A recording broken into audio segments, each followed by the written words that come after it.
Buenas tardes a todos.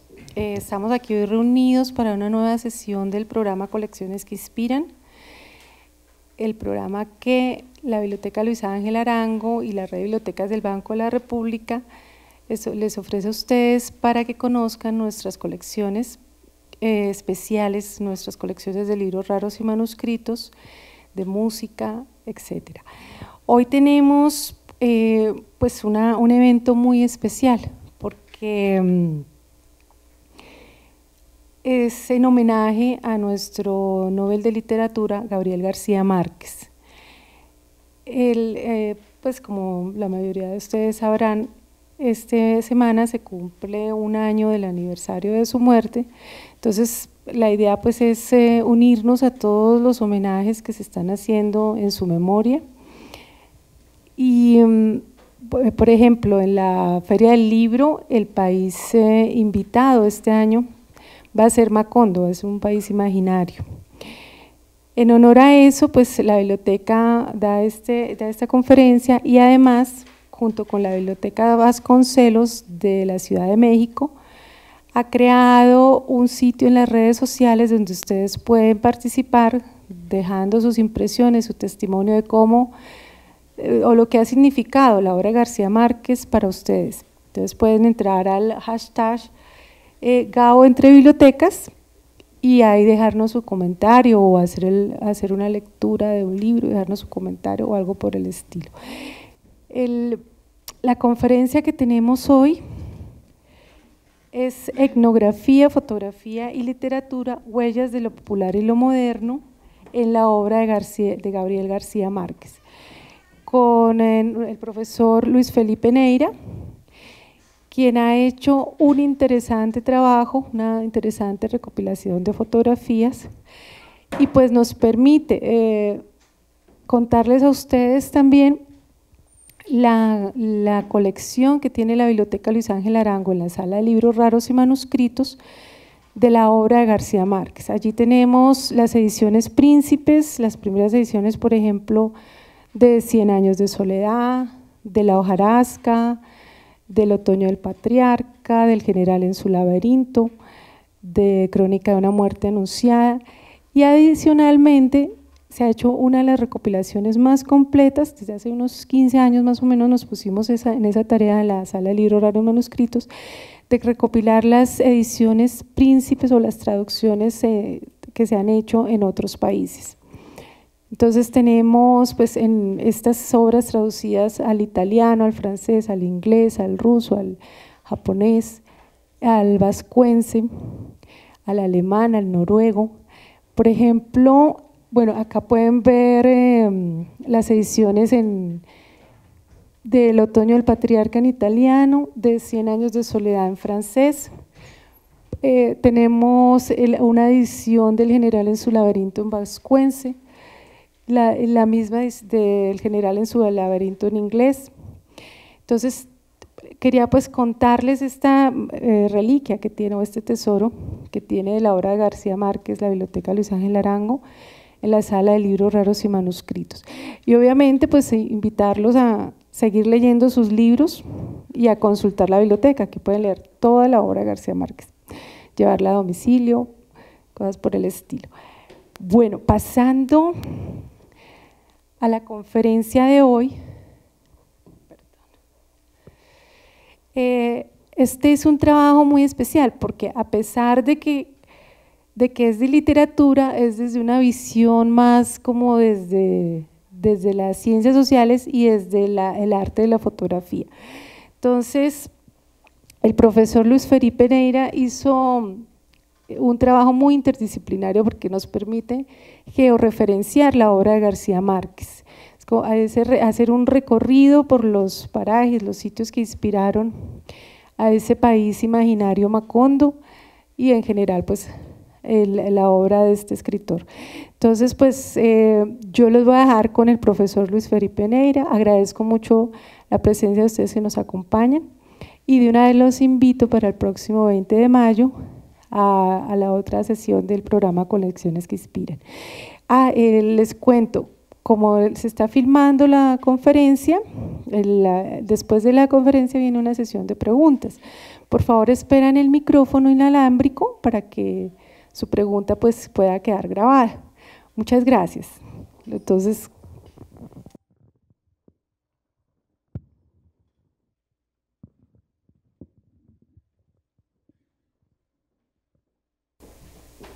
bueno, quiero agradecer a Marta y la invitación de la Biblioteca Luis Ángel Arango.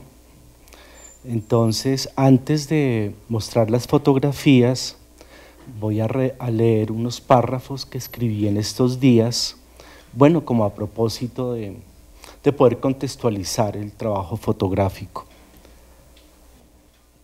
Quiero compartir con ustedes esta tarde una serie de fotografías que pueden interpretarse etnográficamente, pero que también pueden reinterpretarse mediadas por la obra de García Márquez. La lectura semiótica que voy a realizar sobre el siguiente material fotográfico busca mostrar a ustedes cierto anacronismo entre la imagen y el texto, pero también cierta continuidad histórica entre el espacio de la nación y la literatura moderna. Para mostrar estos nexos entre espacio histórico y literatura moderna, lo haré a través de la búsqueda de un conjunto de sentidos que pertenecen a la cultura popular y su cruce con lo moderno en un mundo global. Es de aclarar el método del presente trabajo. Lo realicé por fases. En los años de 2009 y 2010, durante unos 12 meses, en el final del gobierno conservador y populista de Álvaro Uribe Vélez, hice un trabajo de campo entre intuitivo y sistemático en los departamentos de Córdoba, Sucre, Bolívar, Atlántico, Magdalena y en la ciudad de Bogotá. Con una pequeña cámara digital recorrí lugares tomando registros hasta que llegué a construir un archivo digital de algo más de 500 fotografías. Hay que añadir que el criterio de la toma de las fotografías no tuvo intención artística, sino más bien las tomé con un criterio más cercano al registro de lo social. Luego, en una segunda fase, realicé un trabajo de taller, esto es, por ensayo y error, con los comentarios esporádicos de mi amigo Jaime Eduardo Jaramillo y teniendo en cuenta mi experiencia como lector de la obra de García Márquez, intuitivamente comencé a seleccionar citas de cuentos, novelas y conferencias de García Márquez con el objetivo explícito de resignificar el archivo fotográfico. Con la técnica de yuxtaposición, logré construir en formato de diapositiva, que es el que ustedes verán enseguida. A dicho formato lo terminé de estructurar para terminar de generar un sentido preferente, con la incorporación de 5 categorías clave que provienen de las ciencias sociales y humanas. Con ellas logré construir 5 capítulos. Estos capítulos son necesidad, ilusión, dominación, afectos y arte. En una tercera fase, logré un trabajo de Photoshop y de ampliación de 31 fotografías e hice una instalación en la biblioteca de la Universidad Jorge Tadeo Lozano en el mes de abril de 2010. Luego, por sugerencia de Carmen María Jaramillo, la decana de Artes Plásticas de la Tadeo, traduje la exposición a formato libro en 2011. Ahora bien, la perspectiva de análisis que propongo es la siguiente: interpretar la cita literaria con la fotografía a la luz de la idea de lo popular, es decir, ¿qué tanto pueblo hay en la obra de García Márquez? ¿Cómo aparece en escena el pueblo en la narrativa de García Márquez? Para contestar esto, concibo lo popular de la siguiente manera. He revisitado la categoría de lo popular en Jesús Martín Barbero, un pensador colombo español que me parece iluminadora para lo que quiero hacer hoy con ustedes. Los hitos del debate. Una historia de la idea de pueblo. En el siglo XIX, la idea de pueblo fue desarrollada por los ilustrados, un relato que define y valora el pueblo en una dimensión política; por los románticos, un relato que define y valora el pueblo en una dimensión cultural; por los anarquistas, un discurso que le da al pueblo un lugar político y cultural en la modernidad; y por los marxistas, en un discurso que afirma que el pueblo en la modernidad se transforma en clase obrera, en proletariado. No obstante, a mediados del siglo XIX, avanzó la idea de lo popular, va a generar nuevos discursos en actores desilusionados de las contradicciones del capitalismo. Lo popular pronto va a ser definido en Europa como sociedad de masas. Aquí, la definición no gira ni sobre la idea de pueblo ni sobre la idea de clase social. Gira sobre la idea de multitud urbana, idea que connota un estado de decadencia y de degradación cultural en la ciudad de Occidente. Este relato dice que la masa es mediocre, brutal y es una tendencia de la sociedad moderna. En el siglo XX, la idea de la sociedad de masas, por ejemplo en Estados Unidos, se redefine y apunta a que la cultura del pueblo norteamericano es ahora producida por los medios masivos de comunicación. La cultura del pueblo es cultura de masa, radionovelas, el cine producido en California, música popular, jazz. Frente a este relato de cultura de masa que desarrolló el positivismo norteamericano, la Escuela de Frankfurt desarrolló dos posturas críticas. Theodor Adorno, a mediados del siglo XX, piensa que el pueblo transformado en masa es un efecto político ligado a la lógica del capital y que el relato de la cultura de masa en Estados Unidos debe comprenderse de otro modo. Es más bien un caso de cómo un sistema de producción en serie que él denomina industria cultural, en últimas significa una forma de degradación cultural y de manipulación ideológica del proletariado. Walter Benjamin, a diferencia de Adorno, comprende la cultura de masa en la Europa de entreguerras de un modo diferente, no desde la producción como Adorno, sino desde el consumo masivo, los medios masivos y sus transformaciones, y su lugar en lo que él llama la época de la reproductividad técnica, son parte del nuevo sensorium de la modernidad, sensorium que produce un efecto en los modos de percepción de la experiencia social. Pensar la experiencia es el modo de acceder a lo que pasa en la cultura de las masas y en el uso que la masa le da al sensorium, es decir, cómo la gente lee los folletines, cómo la gente lee el cine o la radio cuando la recepción es colectiva y hoy sin aura. En la década de 1960 surgen nuevos relatos en Francia que consideran que la cultura de masa expresa un proceso de crisis de política cultural, Edgar Morin, y de crisis cultural en cuanto los medios masivos son dispositivos de intercambio entre lo real y lo imaginario. Pero también está el relato de Debord y Baudrillard, en que los medios masivos fundamentan la categoría de la sociedad del espectáculo, un ritual que cada vez posee menos sentido por el aumento tenaz de la información destinada para las masas. La idea de pueblo en otros lugares, el pueblo en la otra historia. Existen otras ideas sobre el pueblo, discursos que se caracterizan por emitir enunciados sobre el sujeto colectivo pueblo, en que resulta importante subrayar que son relatos que no han sido necesariamente hegemónicos en el campo político y académico. Por la misma época de mayo de 1968, la vieja categoría desprestigiada de pueblo del siglo XIX se recarga con fuerza en las ciencias sociales contemporáneas.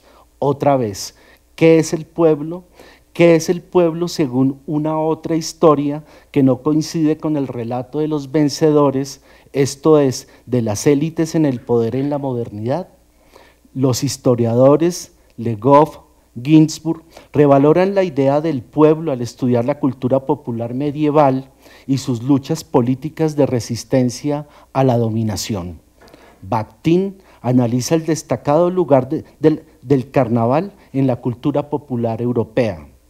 Peter Burke estudia el proceso de enculturación del pueblo entre 1500 y 1800 al proyecto de modernidad.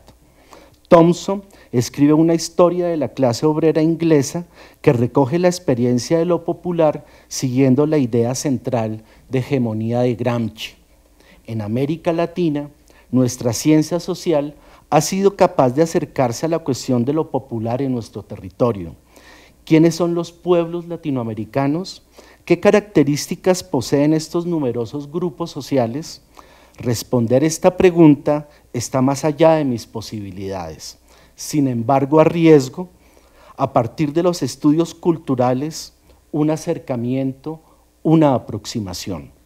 El pueblo en América Latina ha sido un sujeto colectivo que históricamente ha sido dominado económica, política y culturalmente por las clases en el poder. En este sentido, el pueblo es una clase subalterna en que el trabajo y su salario solo parcialmente alcanzan para su reproducción. En el pueblo muchas veces hay pobreza y hambre. En la política, el pueblo ha sido interpelado y manipulado ideológicamente y muchas veces reprimido por la fuerza pública cuando se ha resistido a la dominación política. En lo cultural, el pueblo ha entrado en relaciones de complicidad y no solo de antagonismo con las clases hegemónicas. En la modernidad latinoamericana, la cultura del pueblo ha sido transcultural e híbrida. Esto es, que las culturas populares han sido socialmente construidas e interpeladas por la cultura dominante, aunque el pueblo se ha mantenido en sus matrices culturales y en su visión de mundo.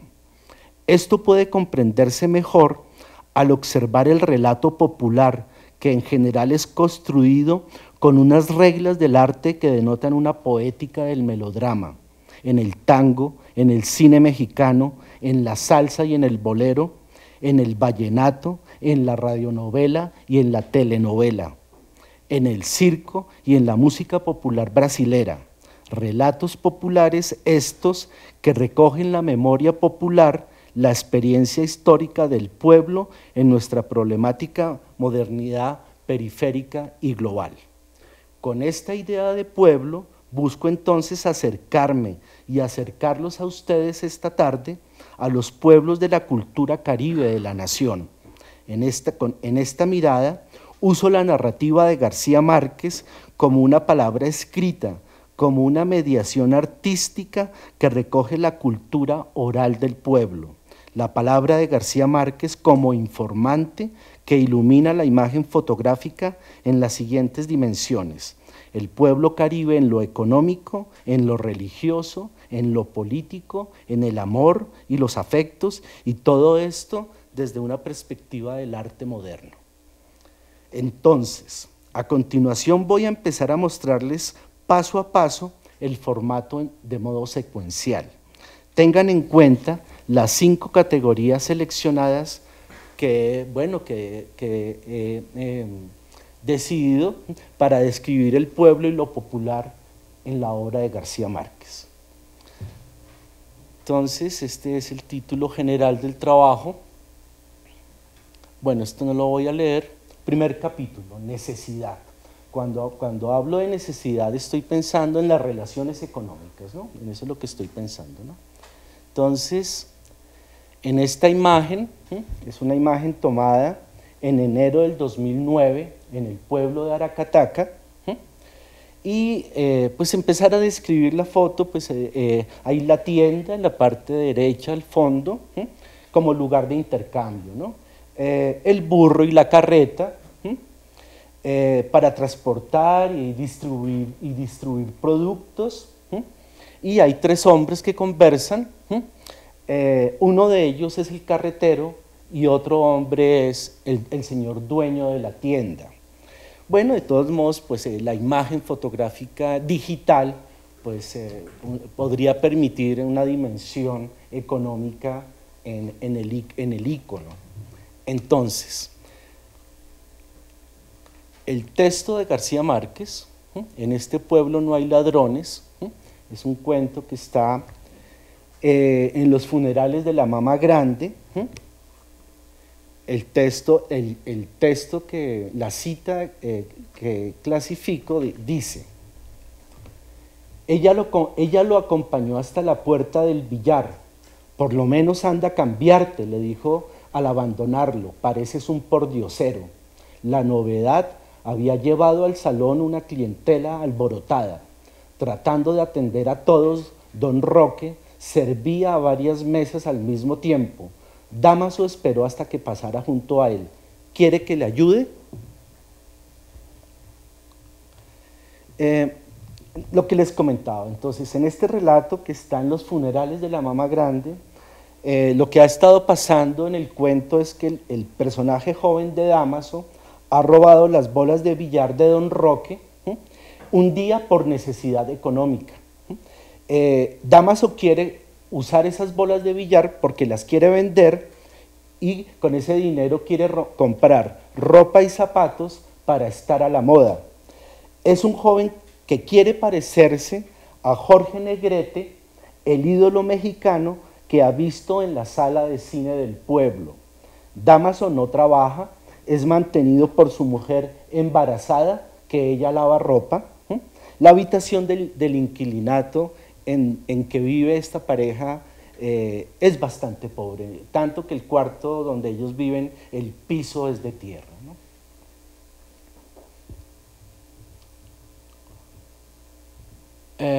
La siguiente imagen es una foto tomada en julio del 2009 en el pueblo de Aracataca, y pues describir ese ícono, pues está el despacho y lugar de residencia del sacerdote del pueblo en Aracataca, ¿no? Ahí es donde vive el cura, al lado de la iglesia. Este es el texto, igualmente está en los funerales de la Mama Grande.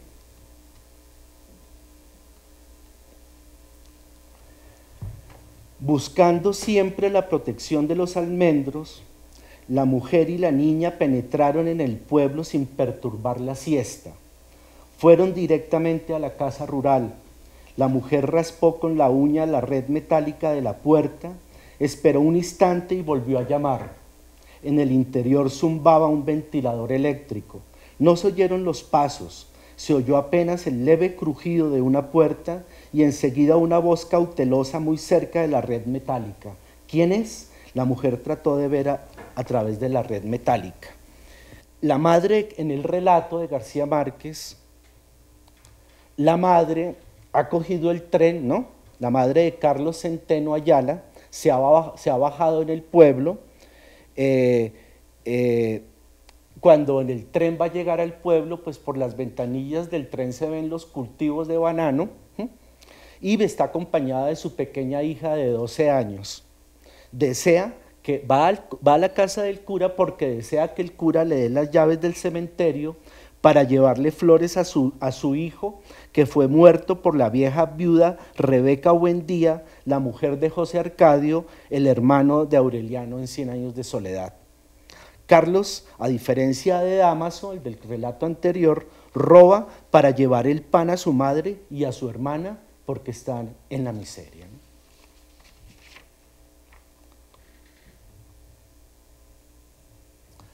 Esta es una foto que tomé en Sincelejo en julio del 2009. Con recursos de Plan Colombia, Uribe Vélez desarrolla esta política asistencialista en áreas focalizadas de pobreza. El pueblo hace cola para recibir el cheque del gobierno, una ayuda para suplir necesidades básicas insatisfechas, a su vez una conexión con el clientelismo político. El cataclismo de Damocles fue una conferencia que García Márquez dio en 1985 en México, Y hice esa cita de la conferencia de García Márquez. En la alimentación, por ejemplo, el año pasado había en el mundo, según cálculos de la FAO, unos 565 millones de personas con hambre.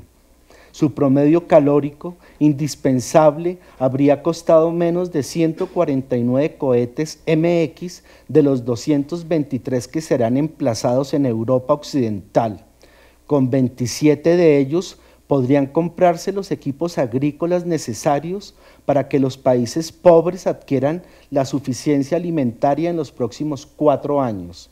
Ese programa, además, no alcanzaría a costar ni la novela parte del presupuesto militar soviético en 1982.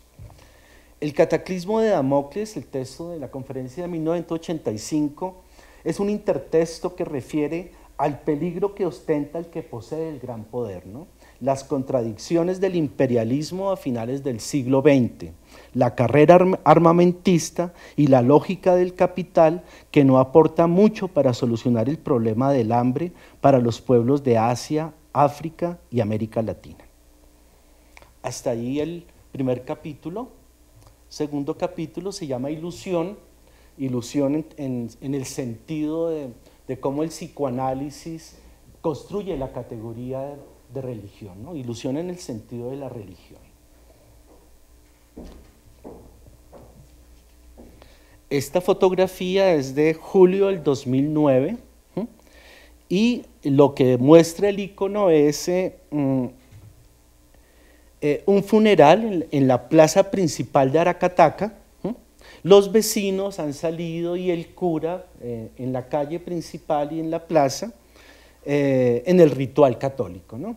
Y evidentemente la foto muestra una manifestación de la religión en el pueblo de Aracataca. La hojarasca, texto de 1900, que ahora Marta nos mostraba la primera edición de la hojarasca, que no fue en Argentina, sino fue en Bogotá, ¿no? Con los trabajos de la esposa de Cepeda Zamudio, ¿no? La hojarasca. Este hombre fue el único que no asistió a ese entierro, precisamente el único que le debía la vida a esa inquebrantable y contradictoria subordinación del pueblo al sacerdote, porque la noche en que pusieron las 4 damajuanas de aguardiente en la plaza y Macondo fue un pueblo atropellado por un grupo de bárbaros armados, un pueblo empavorecido que enterraba a sus muertos en la fosa común, alguien debió de recordar que en esta esquina había un médico. La hojarasca, una versión del tema principal de Antígona, de Sófocles, el suicidio del doctor europeo a través de la corriente de conciencia del coronel, su hija y su nieto en la habitación del doctor. El deber de enterrar los muertos, que es la gran intuición del coronel, y la fuerza de la autoridad católica en el pueblo de Macondo.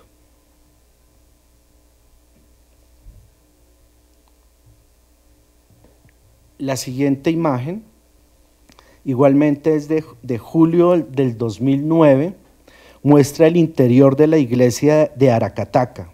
Las mujeres escuchan de pie la palabra del sacerdote. Noten ustedes en las paredes el uso del ventilador eléctrico, pero también el uso del abanico en las señoras, en las mujeres que están escuchando la palabra del sacerdote. Un día después del sábado, es un relato de 1962, también está en, ese texto también está en los funerales de la mamá grande. Pero el padre Antonio Isabel ya no se daba cuenta del calor, sabía que ahí, a sus espaldas, estaba el pueblo otra vez postrado, sobrecogido por el sermón, pero ni siquiera se alegraba de eso, ni siquiera se alegraba con la perspectiva inmediata de que el vino le aliviara la garganta estragada. Se sentía incómodo y desadaptado, se sentía aturdido y no pudo concentrarse en el momento supremo del sacrificio. Desde hacía algún tiempo le ocurría lo mismo, pero ahora fue una distracción diferente porque su pensamiento estaba colmado por una inquietud definida. Por primera vez en su vida conoció entonces la soberbia, y tal como lo había imaginado y definido en sus sermones, sintió que la soberbia era un apremio igual a la sed.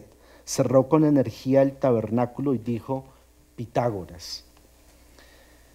Un día después del sábado, en términos generales, ¿no?, el dibujo que hace García Márquez, en el ritual el padre Antonio Isabel, el cura de Macondo, ante la extraña muerte de los pájaros que están ocurriendo en el pueblo, él empieza a definir la causalidad de esa muerte de esos pájaros a través del mito del judío errante, ¿no? Y con el mito del judío errante le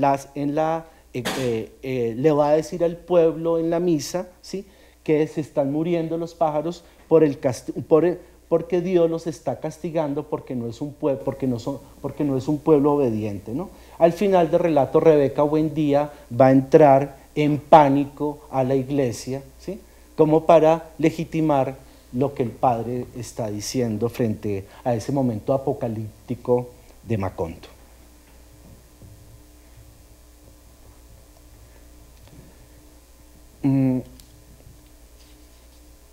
Esta foto es una foto que tomé en Ciénaga en julio del 2009, a unos 200, 300 metros de la Ciénaga de la Virgen.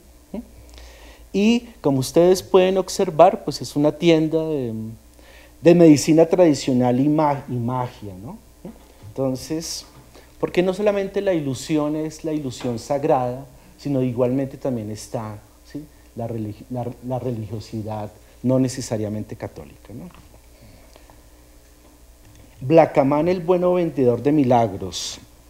Ese es un cuento de 1968 y está publicado en La increíble y triste historia de la Cándida Heréndida y de su abuela desalmada, de 1972.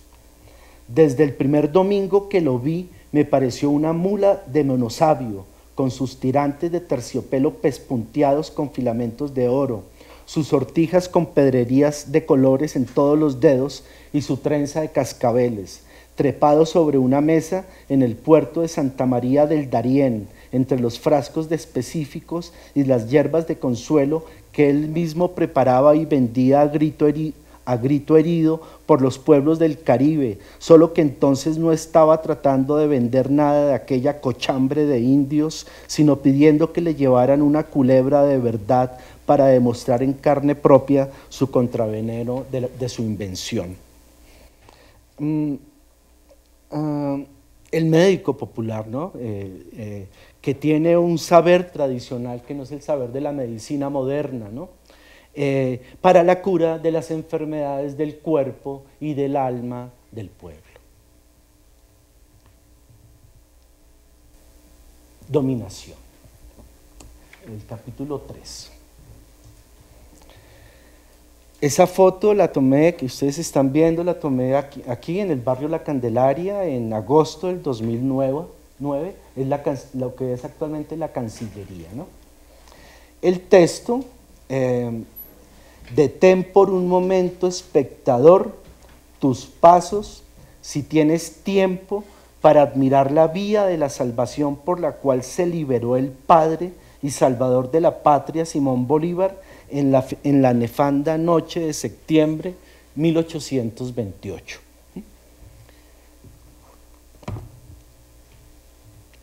El general en su laberinto. Una novela de 1989, ¿no? Se publica en 1989. Era el fin. El general Simón José Antonio de la Santísima Trinidad, Bolívar y Palacios se iba para siempre. Había arrebatado al dominio español un imperio 5 veces más vasto que las Europas. Había dirigido 20 años de guerras para mantenerlo libre y unido, y lo había gobernado con pulso firme hasta la semana anterior, pero a la hora de irse no se llevaba ni siquiera el consuelo de que se lo creyeran. El único que tuvo bastante lucidez para saber que en realidad se iba, fue el diplomático inglés que escribió en un informe oficial a su gobierno: el tiempo que le queda le alcanzará a duras penas para llegar a la tumba. Ustedes saben que en la novela Bolívar sale de Bogotá hacia el exilio, ¿no? Esos son los últimos meses de vida de Bolívar que García Márquez va a representar, ¿no? Ahí está esa idea de la construcción del Estado-Nación a inicios del siglo XIX y en un momento de proyecto político de modernidad en América Latina, ¿no? La tarea de las élites de incorporar al pueblo en ese proyecto de nación.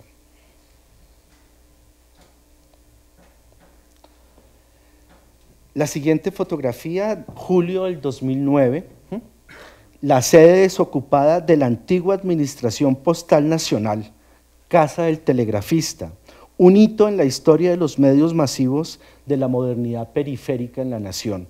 Comunicar por hilos los pueblos de la nación. En esta sede trabajó el padre de García Márquez y allí conquistó a Luisa Santiago en oposición a su abuelo liberal, el coronel Márquez, a principios del siglo XX.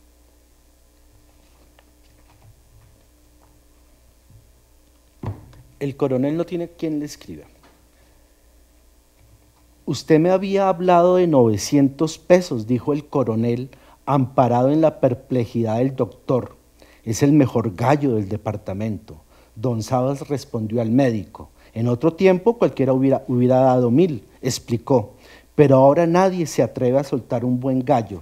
Siempre hay el riesgo de salir muerto a tiros de la gallera. Se volvió hacia el coronel con una desolación aplicada. Eso fue lo que quise decirle, compadre. En esta novela, la escribió en París, ¿no? La novela es la segunda novela que va a escribir García Márquez en París, y el gallo, ¿no? Que es de las cosas profundamente hermosas de la novela, ¿no? El gallo como símbolo de la resistencia del pueblo a la hegemonía autoritaria, conservadora y en conexión con la dictadura que va a entrar en ese momento en el ambiente político de la novela.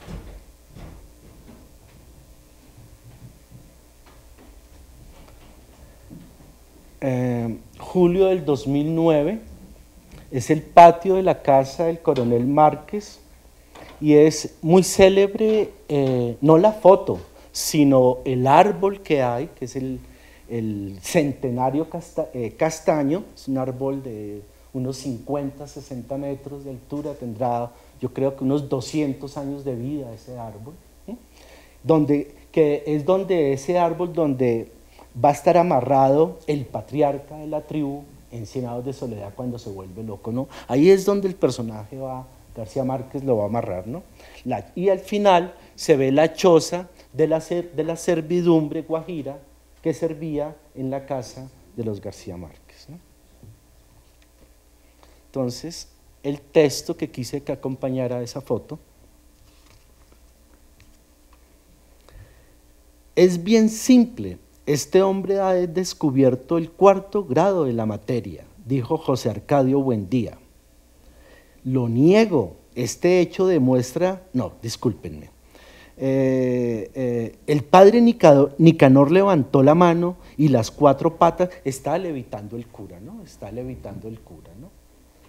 El padre Nicanor levantó la mano y las 4 patas de la silla se posaron en tierra al mismo tiempo. Lo niego, este hecho demuestra sin lugar a dudas la existencia de Dios. Fue así como se supo que era latín la endiablada jerga de José Arcadio Buendía. El padre Nicanor aprovechó la circunstancia de ser la única persona que había podido comunicarse con él para tratar de infundir la fe en su cerebro trasnochado.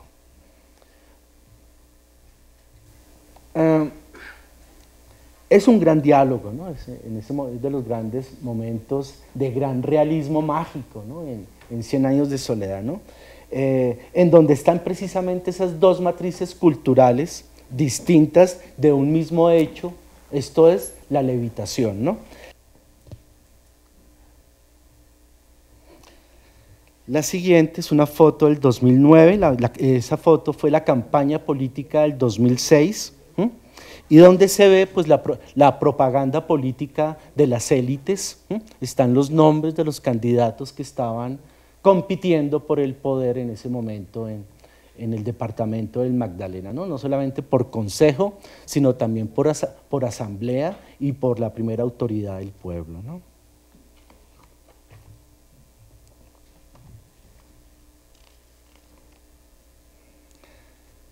Desde las 8 de la mañana del domingo se instaló en la plaza la urna de madera custodiada por 6 soldados.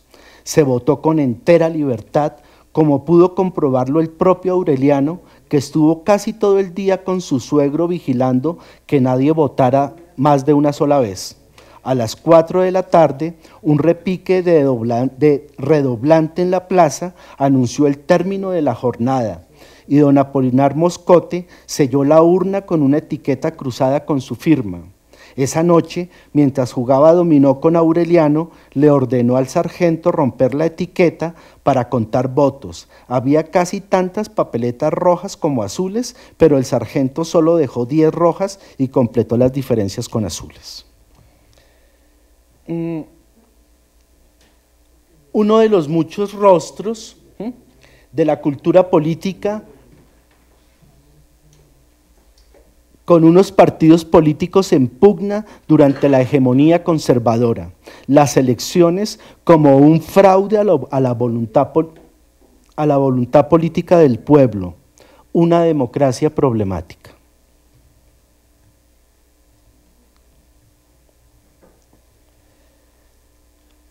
La siguiente foto es el patio de la Casa Rural de Aracataca, y al fondo se ven los colinos de plátano, están muy pequeños, están creciendo, están en un proceso de crecimiento vegetativo en el pueblo.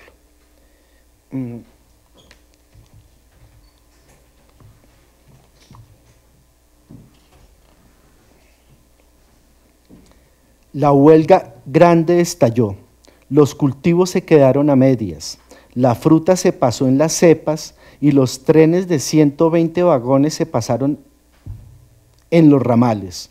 Los obreros ociosos desbordaron los pueblos. La calle de los turcos reverberó en un sábado de muchos días y en el salón de billares del Hotel de Jacob hubo que establecer turnos de 24 horas. Allí estaba José Arcadio II el día que se anunció que el ejército había sido encargado de restablecer el orden público. La protesta del pueblo, ¿no? A través de la estrategia de la huelga, un derecho de la modernidad política de las clases populares.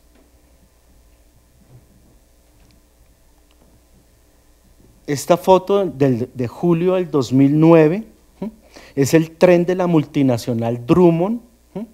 Cada hora, día y noche pasa el moderno tren con transporte de carbón por la mitad del pueblo de Aracataca.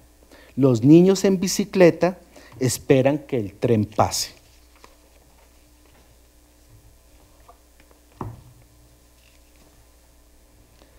En 100 años de soledad la cita. Cuando José Arcadio II despertó, estaba boca arriba en las tinieblas. Se dio cuenta de que iba en un tren interminable y silencioso y de que tenía el cabello apelmazado por la sangre seca y le dolían todos los huesos. Sintió un sueño insoportable, dispuesto a dormir muchas horas, a salvo del terror y del horror. Se acomodó del lado que menos le dolía y solo entonces descubrió que estaba acostado sobre los muertos. No había un espacio libre en el vagón, salvo el corredor central. Debían de haberse pasado varias horas después de la masacre.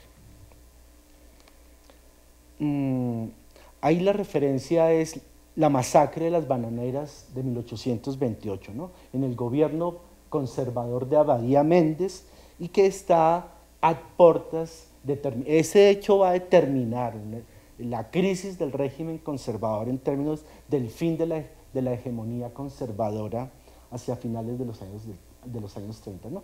En este caso, pues la represión política del pueblo.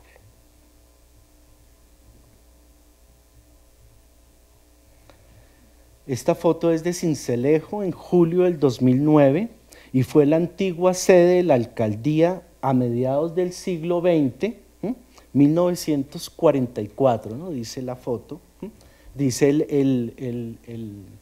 la placa, y esa época coincide con la plena crisis de la hegemonía liberal, ¿no? Recuerden que Alfonso López Pumarejo ya habían intentado hacerle un golpe de Estado, ¿no?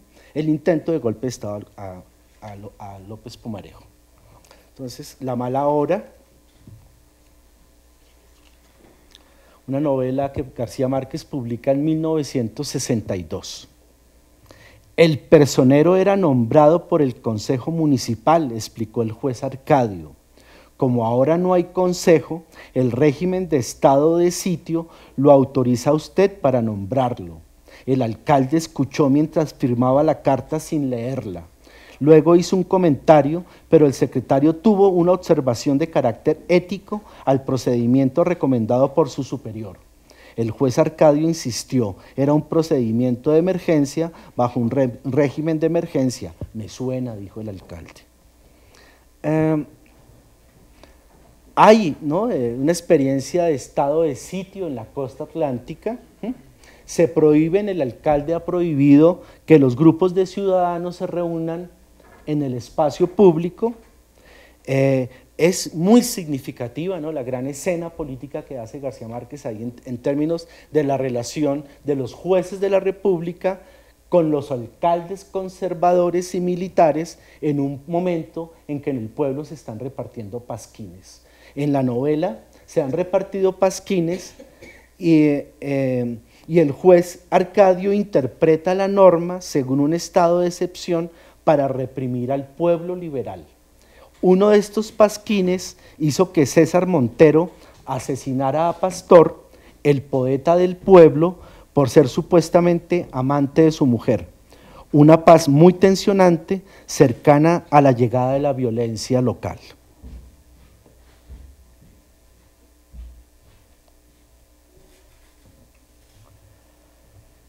Esta foto es de marzo del 2009.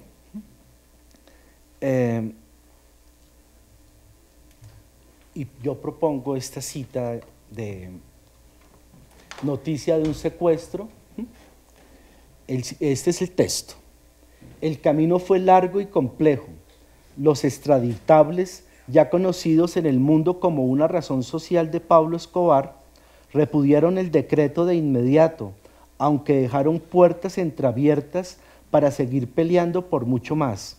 La razón principal era que no decía de una manera incontrovertible que no serían extraditados. Pretendían también que los consideraran delincuentes políticos y les dieran en consecuencia el mismo tratamiento que a los guerrilleros del M-19.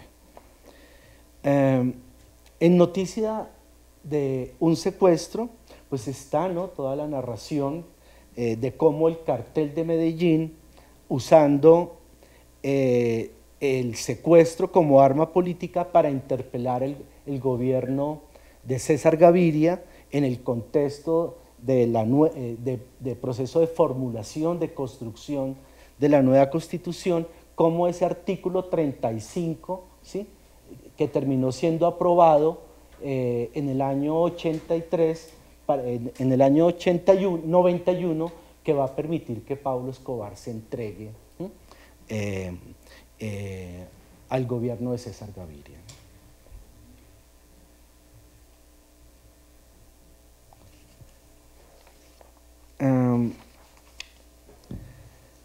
Esa foto es en Cartagena de Indias, es el homenaje que está cerca a la ciudad amurallada, que es el homenaje a la Constitución de 1886, ¿no?, que era la que Uribe quería restablecer hacia el final de su gobierno, ¿no? El otoño del patriarca.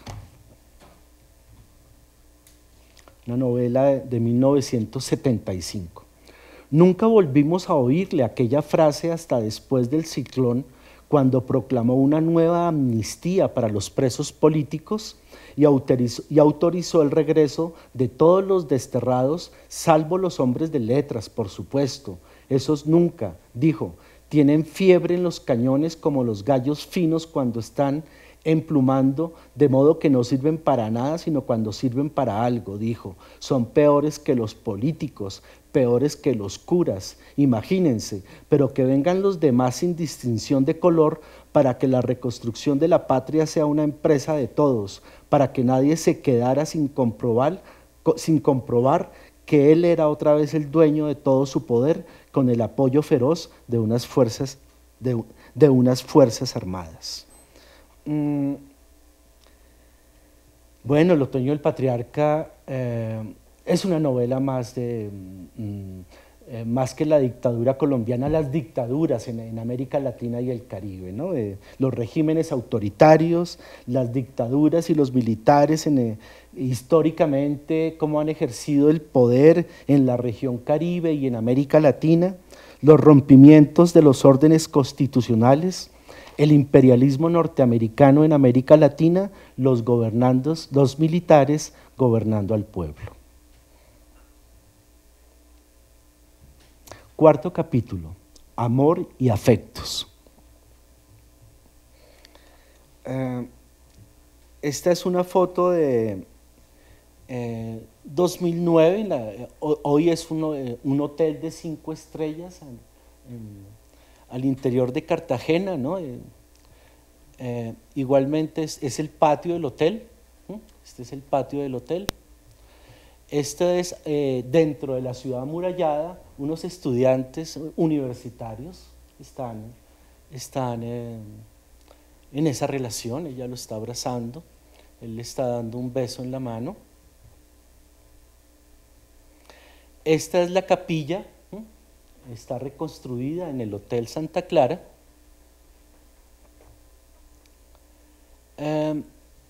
Hasta ahí. Estas 3 fotos, que es el espacio literario en donde García Márquez narra a finales del siglo XVIII cómo es el amor en Cartagena, ¿no? El amor, los que conocen, los que han leído la novela, pues la historia, la trama fundamental de la novela, el amor prohibido de Sierva María con de Laura, además que es el amor no en el pueblo, sino en las élites, ¿no? La hija del marqués de Casalduero, y el amor al final de la colonia en un momento de la Ilustración. El amor cantado por Garcilaso de la Vega, el amor subterráneo en las élites de Cartagena y el pueblo afro pobrísimo en la ciudad amurallada. Les voy a leer 3 fragmentos de la novela que me parecía conveniente relacionarlas con el ícono. El convento de Santa Clara. El convento de Santa Clara era un edificio cuadrado, bueno, en el siglo, a finales de la colonia, miren que no es un hotel obviamente, sino es un convento, ¿no? El convento de Santa Clara era el edificio cuadrado frente al mar, con 3 pisos de numerosas ventanas iguales y una galería de arcos de medio punto alrededor de un jardín agreste y sombrío. Había un sendero de piedras entre matas de plátanos y helechos silvestres, una palmera esbelta que había crecido más alto que las azoteas en búsqueda de la luz y un árbol colosal de cuyas ramas colgaban bejucos de vainilla y ristras de orquídeas. Debajo del árbol había un estanque de aguas muertas con un marco de hierro oxidado donde hacían maromas de circo las guacamayas cautivas. De Laura no tenía sosiego, hacía las cosas de cualquier modo, flotaba hasta la hora feliz en que huía del hospital para ver a Sierva María. Llegaba jadeando a la celda ensopado por las lluvias perpetuas y ella lo esperaba con tal ansiedad que la sola de él le devolvía el aliento. Una noche fue ella la que tomó la iniciativa con los versos que aprendía de tanto oírlos. Cuando me paro a contemplar mi estado y a ver los pasos por donde me has traído, recitó y preguntó con picardía, ¿cómo sigue? Yo acabaré que me entregué sin arte a quien sabrá perderme y acabarme, dijo él.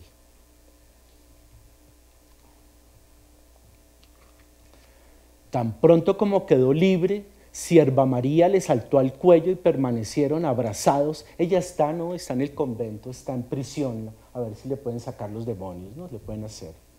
Tan pronto como quedó libre, Sierva María le saltó al cuello y permanecieron abrazados sin hablar mientras lloraba.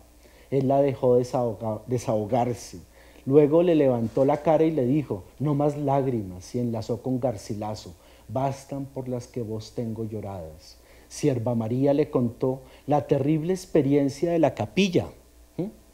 Le habló del estruendo de los coros que parecían de guerra, de los gritos alucinados del obispo, de su aliento abrasador, de sus hermosos ojos verdes enardecidos por la conmoción. Era como el diablo, dijo.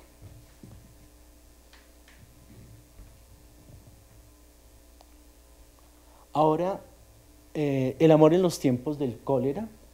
Esta es una foto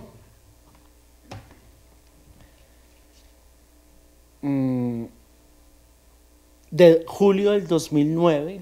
Lo que se ve es una butaca en piedra en uno de los numerosos parques interiores que hay dentro de la ciudad amurallada. Esta es la siguiente foto, esa es la salida de la Torre del Reloj, una de las calles bastante populares, ¿no? Donde están los mercados en la calle, en la ciudad. También es de julio del 2009.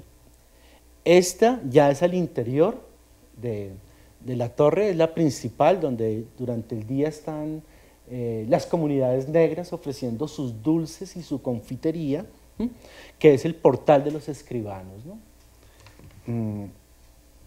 Hasta ahí. Entonces, yo seleccioné esas tres porque igualmente ese es el espacio de la novela, ¿sí? Del amor en los... ahí es donde transitan los personajes que García Márquez va a recrear, ¿no? Vuelve a recrear a Cartagena, ya no a finales de la colonia, sino a principios del siglo XX, ¿no? Esa es una gran diferencia significativa entre las dos novelas, ¿no? Entonces les voy a leer tres fragmentos que corresponden a esto.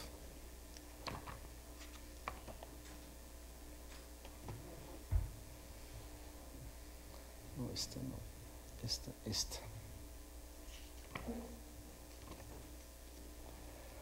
Es una novela de 1985. Fue de ese modo inocente como Florentino Ariza inició su vida sigilosa de cazador solitario.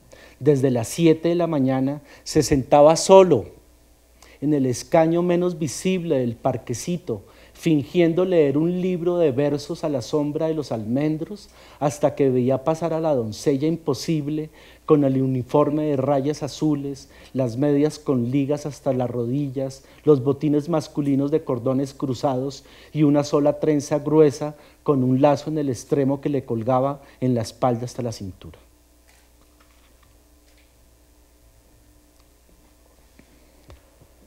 Otro fragmento de la novela, cuando ella sale, ¿no? Ella sale de la casa sin permiso de su papá, va a pasar por ese pueblo a comprar dulces, ¿no? No prestó atención a los apremios de los culebreros que le ofrecían el jarabe del amor eterno, ni a las súplicas de los mendigos tirados en los zaguanes con sus llagas humeantes, ni al indio falso que trataba de venderle un caimán amaestrado. Hizo un recorrido largo y minucioso, sin rumbo, pensando con demoras que no tenían otro motivo que el deleite sin prisa en el espíritu de las cosas. Y la última, del portal de los escribanos. Fermina Daza compartía con sus compañeras de colegio la idea peregrina de que el portal de los escribanos era un lugar de perdición vedado, por supuesto, a las señoritas decentes. Era una galería de arcadas frente a una plazoleta donde se estacionaban los coches de alquiler y las carretas de carga tiradas por burros y donde se volvía más denso y bullicioso el comercio popular. el nombre le venía de la colonia, porque allí se sentaban desde entonces los calígrafos taciturnos de chalecos de paño y medias mangas postizas que escribían por encargo toda clase de documentos a precios de pobre.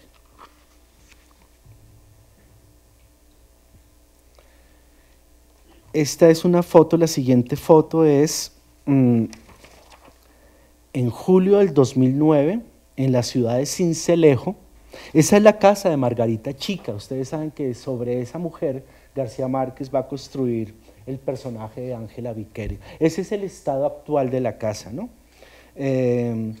Ángel Rama dice que a propósito de Margarita Chica, es una historia de un asesinato que ocurrió en el municipio de Sucre, no en la ciudad de Sincelejo, sino en el municipio de Sucre, no el departamento, sino un pueblo que queda a orillas del río Magdalena en 1951, ¿no? En donde el joven sucreño Cayetano Gentile, de 22 años, estudiante de medicina de la Universidad Javeriana aquí en Bogotá, heredero de la mayor fortuna del pueblo, murió a machetazos, ¿no? Es sobre esa anécdota donde García Márquez va a construir Crónica de una muerte anunciada.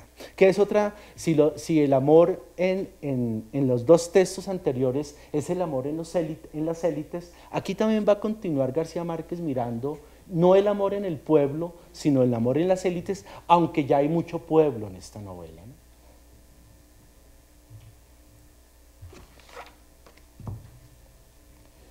La familia Vicario vivía en una casa modesta, con paredes de ladrillo y un techo de palma rematado por dos buhardas donde se metían a empollar las golondrinas en enero.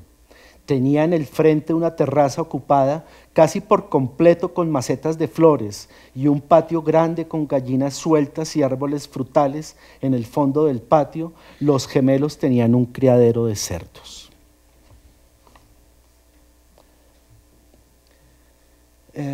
Ustedes recordarán, ¿no?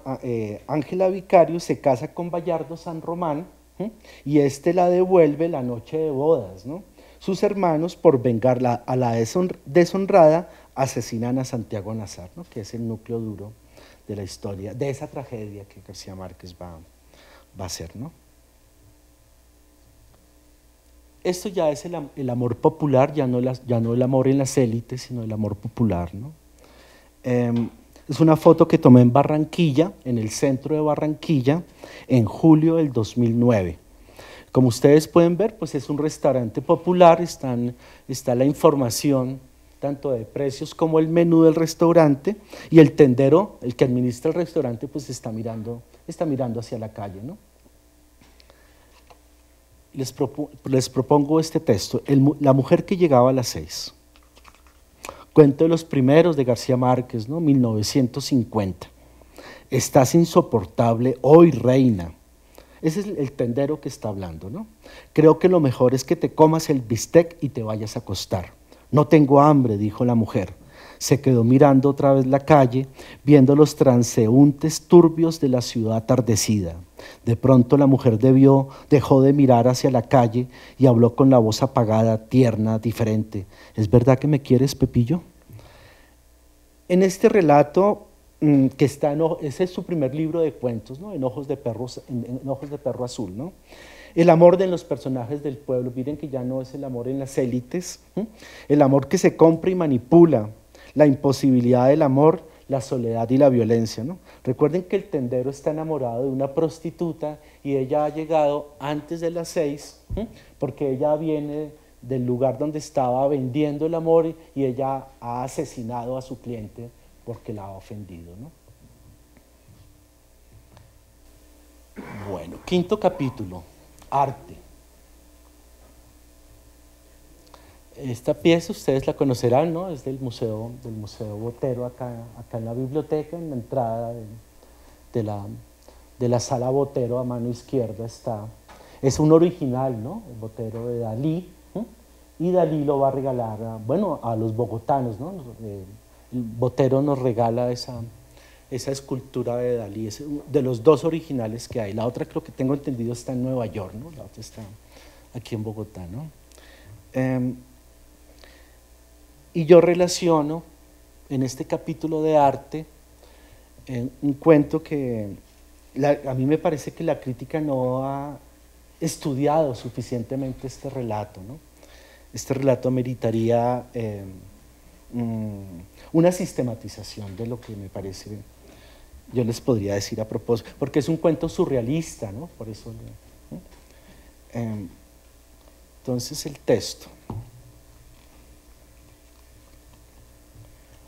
Está solo, es en clima frío, ese cuento es como alguien en Bogotá frío, un joven en Bogotá solo, de provincia, estudiando en esa Bogotá tan fría de los años 40, ¿no? Está solo en su cuarto, ¿no? Aspiró después el humo con el cigarrillo entre los dedos y exclamó: ya esto es otra cosa, estoy entrando en calor. Y lo dijo con la voz un poco tibia y huidiza, como si no lo hubiera dicho realmente, sino como si lo hubiera escrito en un papel y hubiera acercado el papel a la llama mientras yo leía: estoy entrando. Y ella hubiera seguido con el papelito entre el pulgar y el índice, dándole vueltas mientras se iba consumiendo, y yo acababa de leer en calor.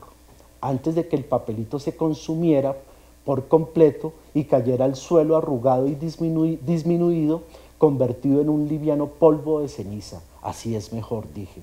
A veces me da miedo verte así, temblando junto al velador. Solamente me atrevo, tendríamos que hablar mucho de este relato, porque es de una gran complejidad el relato, pero de todos modos lo que ahí está es un relato surrealista, que es lo que me parece que me interesa señalar ante ustedes, que es un relato surrealista.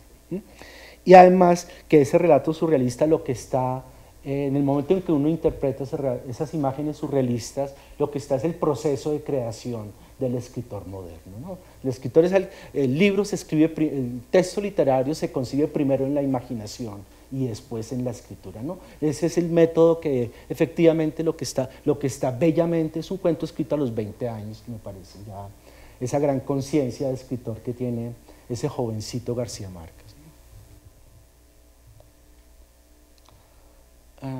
La siguiente foto es una foto tomada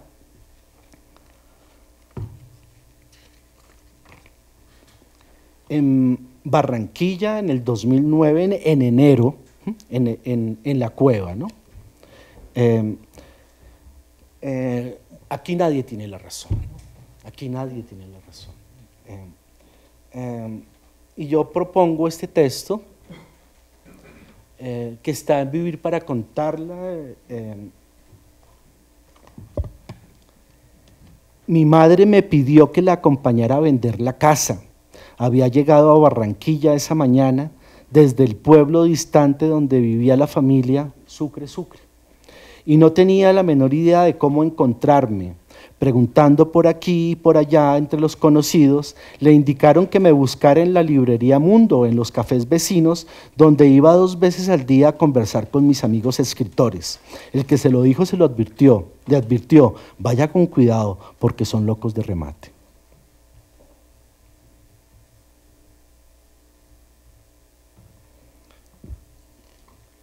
Es una foto de enero del 2009. Bueno, la facultad, ¿no? La Facultad de Derecho de la Universidad Nacional. Entonces propongo este texto que está igualmente en Vivir para contarla. Al terminar la lectura de la Metamorfosis, me quedaron las ansias irresistibles de vivir en aquel paraíso ajeno.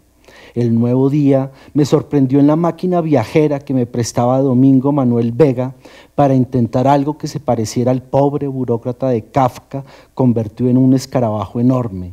En los días sucesivos no fui a la universidad por el temor de que se rompiera el hechizo y seguí sudando gotas de envidia hasta que Eduardo Salamea Borda publicó en sus páginas una nota desconsolada, en el cual lamentaba que la nueva generación de escritores colombianos careciera de nombres para recordar y que nada se vislumbraba en el porvenir que pudiera evitarlo.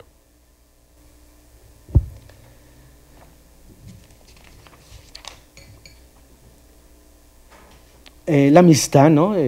García Márquez, después de que termina bachillerato en Zipaquirá, se va a Sucre y vuelve, por mucha presión de su padre, va a entrar a estudiar Derecho a la Nacional, ¿no? Pero de todos modos, bueno, allí va a ser un gran amigo de Camilo, se querían mucho Camilo Torres y García Márquez, ¿no? Y además, la otra cosa que me interesa notar es ya García Márquez como lector del expresionismo alemán, ¿no? Lo que estaba haciendo a los 20 años García Márquez, ¿no?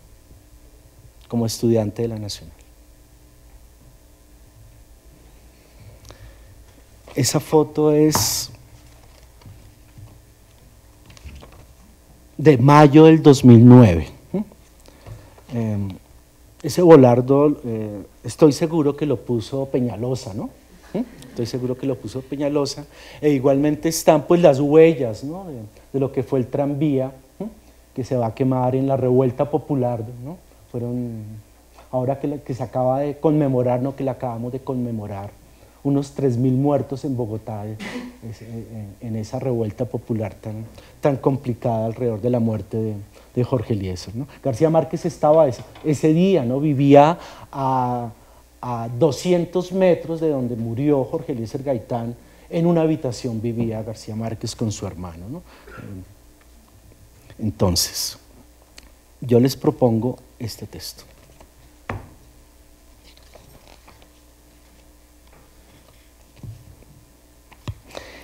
En cambio, en otra ocasión el maestro León de Greiff se levantó de su mesa de El Molino para saludarme en la mía cuando alguien le contó que había publicado cuentos en El Espectador y me prometió leerlos. Por desgracia, pocas semanas después ocurrió la revuelta popular del 9 de abril y tuve que abandonar la ciudad todavía humeante. Cuando volví, al cabo de 4 años, el molino había desaparecido bajo sus cenizas y el maestro se había mudado con sus bártulos y su corte de amigos al Café del Automático, donde nos hicimos amigos de libros y aguardiente y me enseñó a mover sin arte ni fortuna las piezas del ajedrez.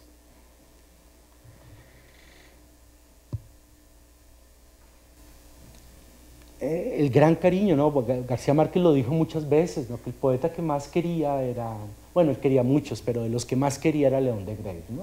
El gran poeta de la vanguardia en Colombia, pues es un gran poeta León de Greiff, ¿no? Esa gran admiración que tiene García Márquez, ¿no?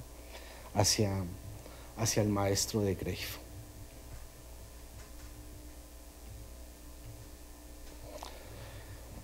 Esa es una foto, es un cuadro original que está en la cueva de Enrique Grau. Es un óleo con una estética expresionista.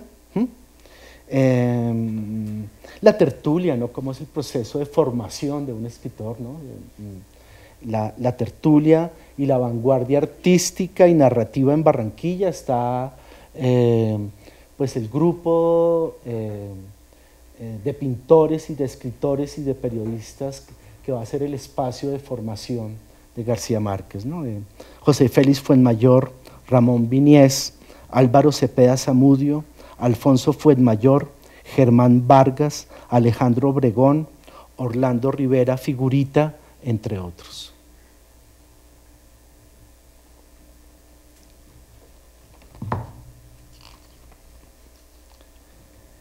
El grupo se había formado de un modo espontáneo, casi por la fuerza de gravedad, en virtud de una afinidad indestructible, pero difícil de entender a primera vista. Muchas veces nos preguntaron cómo, siendo tan distintos, estábamos siempre de acuerdo y teníamos que improvisar cualquier respuesta para no contestar la verdad. No siempre lo estábamos, pero entendíamos las razones. Éramos conscientes de que fuera de nuestro ámbito teníamos una imagen de prepotentes, narcisistas y anárquicos. Alfonso era visto como un liberal ortodoxo, Germán como un librepensador a regañadientes, Álvaro como un anarquista arbitrario y yo como un comunista incrédulo y un suicida en potencia.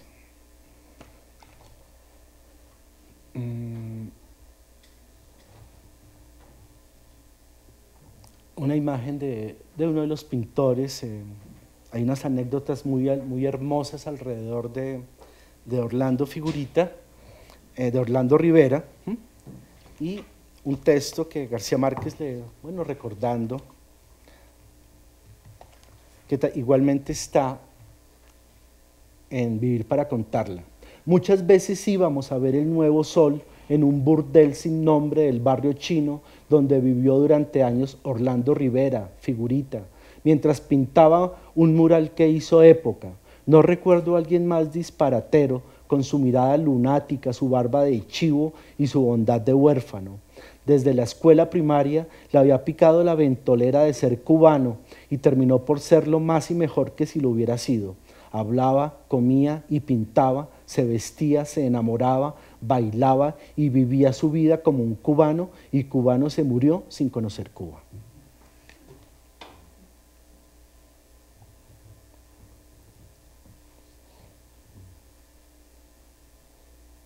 Lo quería mucho Obregón, ¿no? Quería bastante Obregón.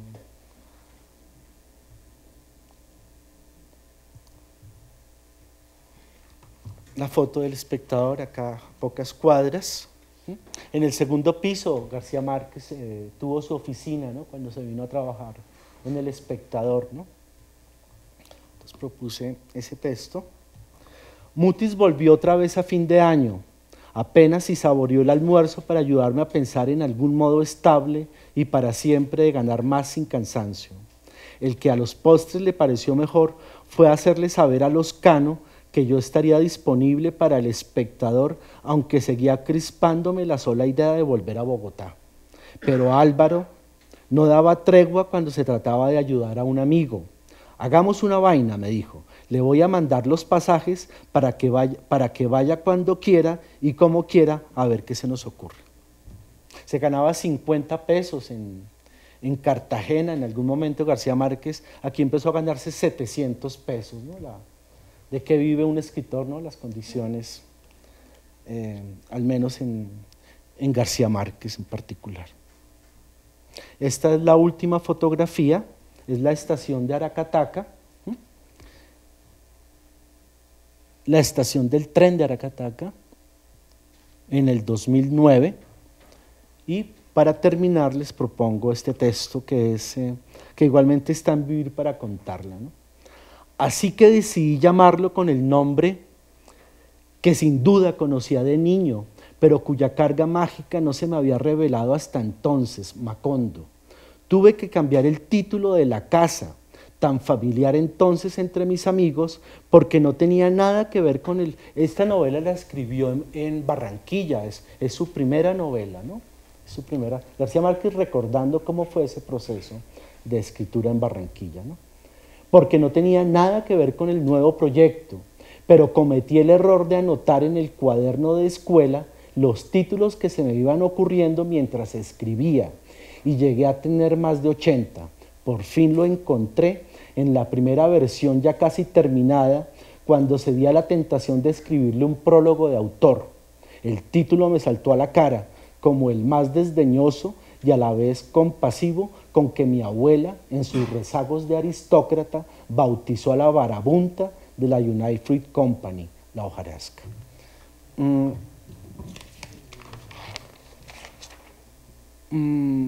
Bueno, es significativo, ¿no? Porque en ese texto García Márquez hace énfasis cuando aparece por primera vez esa imagen de Macondo, ¿no? Es la primera novela, aparece Macondo en sus textos, es el primer texto novelístico en donde aparece la palabra Macondo.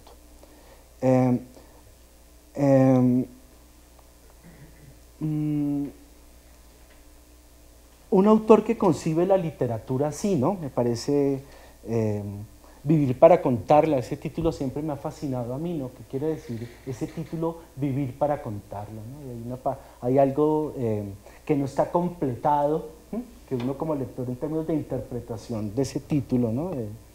Que me parece que es esa concepción que tiene García Márquez de lo que es un escritor, ¿no? Vive para contar la vida, ¿no? Esa es como la idea de lo que García Márquez considera de lo que es un escritor moderno, ¿no?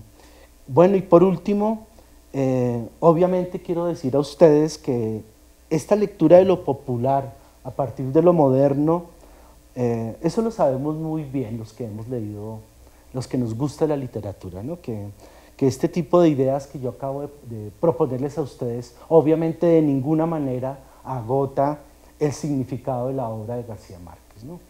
Esa no es la intención, ¿no? En este ejercicio de interpretación, en últimas es un ejercicio que me interesa interrogar sobre el lugar de la literatura hoy en un mundo en donde cada vez más la cultura es digital. Tengan en cuenta que esas imágenes son digitales, no son analógicas, ¿no? En algo que me preocupa hoy, contemporáneamente, esa pregunta de cómo conciliar la literatura con la cibercultura.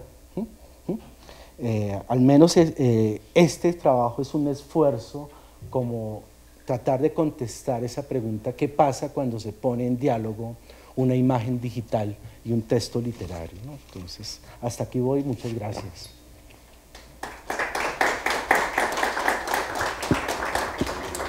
Entonces, a continuación, unas 4 o 5 preguntas, si desean hacerlas, pues. Marta nos decía que había como un micrófono. Buenas tardes, profesor, muchas gracias.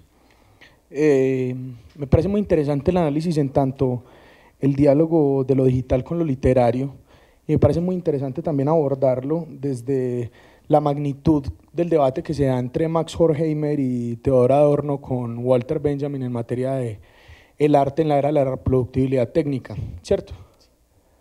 Pero me queda como un sinsabor ahí en ese punto. Qué pena. Me queda un sinsabor en ese punto porque pues hay 2 puntos ahí. Las masas son uno de los debates fundamentales, pero el otro debate fundamental que se da es lo aurático también de la obra, ¿cierto? ¿Dónde está la aura de la obra reproductible técnicamente? Y es un asunto que nos hemos preguntado los artistas en la actualidad todo el tiempo. O sea, y es un debate que vuelve y se cuela y que muchas veces pasamos por alto a la hora de hablar de la obra de arte en la era tecnológica, en la era donde es la inmediatez absoluta, donde no hay un proceso de creación muy, muy complejo. Pero entonces, bueno, eso por un lado. Por el otro lado, me queda como un sinsabor también porque a mí me parece que uno de los puntos interesantes a tratar es el tema de la soledad, ¿cierto? García Márquez es uno de esos autores latinoamericanos que dejan en la cabeza esa frase de la literatura en América Latina cuenta lo que la historia no puede. Y él claramente con sus tendencias socialistas, me parece que es muy importante el tema de la soledad, o sea, añadir a esos temas de necesidad, ilusión, dominación, amor y arte, esos temas, pues como también en esa parte de la dominación, esos temas de la violencia y esos temas de la soledad, porque en últimas plantea la soledad de América Latina en tanto está siendo dominada, ¿cierto? Pero lo plantea cada vez más aislado, incluso eso tiene que ver con los conceptos de desarrollo, en una de sus entrevistas creo que lo mencionó. No sé si más preguntas o empezamos. Agradezco lo que estás diciendo y parte de lo que, porque la pregunta es, sin ser apocalíptico, ¿no? ¿Qué puede estar pasando hoy y en un futuro cercano con el desarrollo cada vez más a profundidad de la cultura digital? Y en ese contexto de una profundización de la cultura digital, sin ser apocalíptico decir, ahora Modiano, el premio Nobel actual de literatura, él también se hacía esa pregunta que tú estás haciendo. Y él recordaba que desde Homero se está diciendo, cada generación dice, esta vez sí se muere la literatura. O sea que la posibilidad que toca empezar los escritores, cómo van a empezar a continuar escribiendo, sobre todo los jóvenes. Esa pregunta por la lectura, esa pregunta por la escritura, obviamente esa pregunta por la imagen, termina siendo fundamental desde una perspectiva propositiva de qué es lo que puede estar pasando hoy con la literatura. Y algo que puede estar pasando hoy con la literatura, como muy interesantemente lo estás diciendo tú desde Benjamin, que ese sensorium en la época de la reproductividad técnica va a permitir que la literatura pueda llegar, ya no sea el ritual individualista, sino igualmente colectivo, casi como Don Quijote leyendo a los campesinos en una de las escenas de Don Quijote. O sea que de todos modos, si la apuesta está sin renunciar a la cultura digital, los jóvenes no tienen por qué tampoco renunciar a la cultura digital, ¿no? Pero también los jóvenes tienen que hacerse la pregunta, ¿cómo van a ser esos procesos de ósmosis, de incorporación de la tradición de la literatura moderna, de la poesía, que me parece que eso hay que... pues yo no tengo respuesta, pero yo tengo una actitud moderadamente optimista de cómo los escritores jóvenes también se están jugando, tanto con la escritura como con la imagen. Y lo de Aura, pues hay algún debate en los artistas tratando igualmente un rescate del aura, ¿sí? Si es que efectivamente la época de la reproductividad técnica hizo trizas el aura. Ahí hay un debate muy interesante entre los artistas, ¿no? Bueno, muchas gracias otra vez.